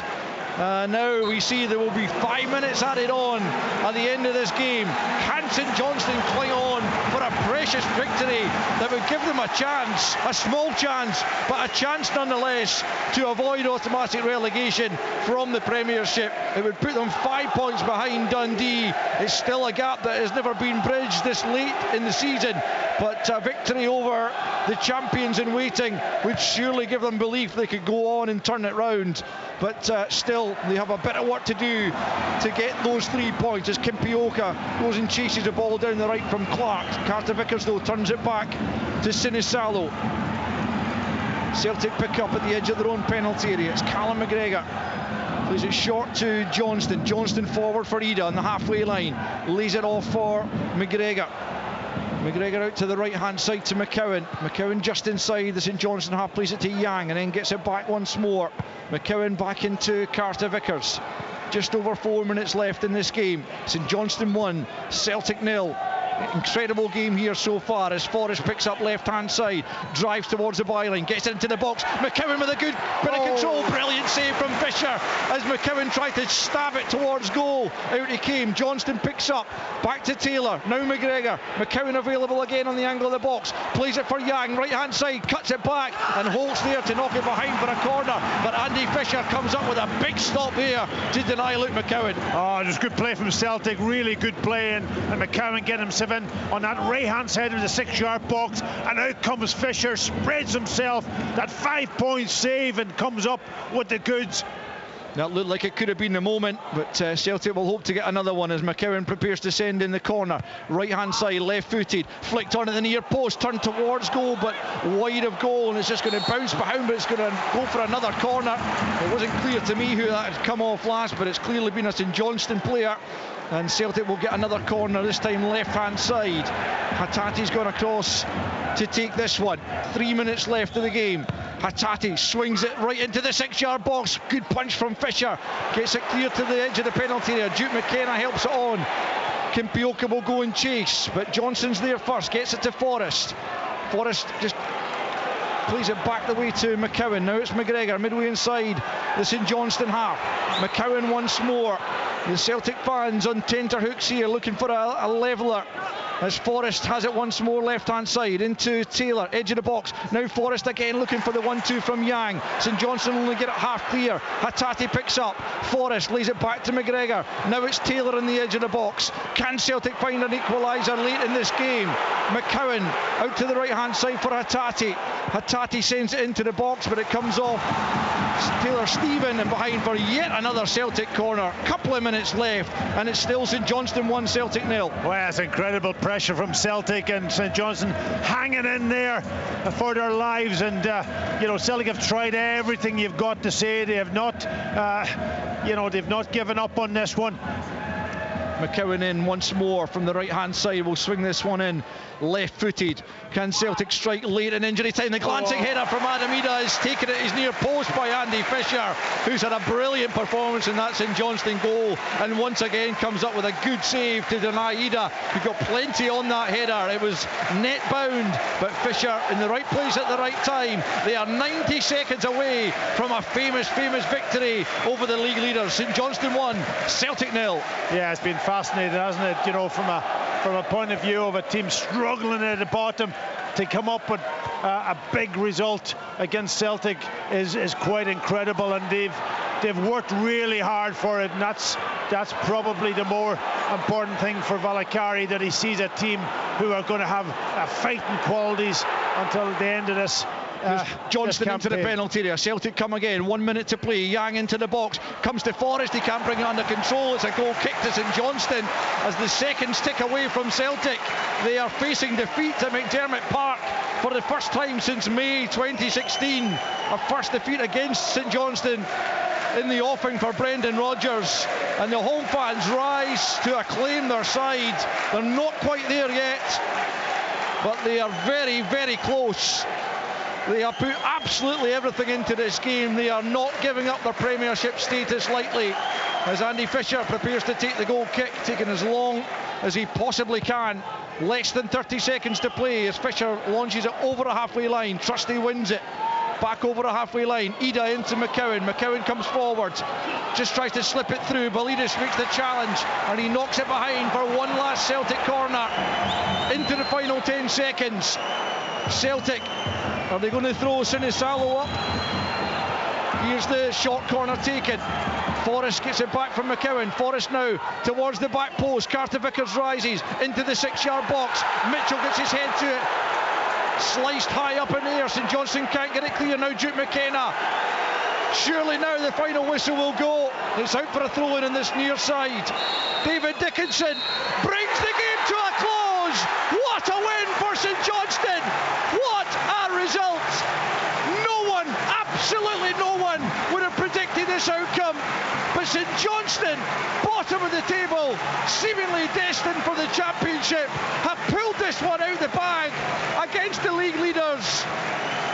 It has been quite an incredible effort from St Johnstone. Celtic certainly not at their best, but not allowed to be by a terrific St Johnstone performance. One for Simo Valakari and his players and supporters to savour for a long time as they celebrate a first victory over Celtic in 32 meetings since May 2016, the last time they notched 3 points against Celtic.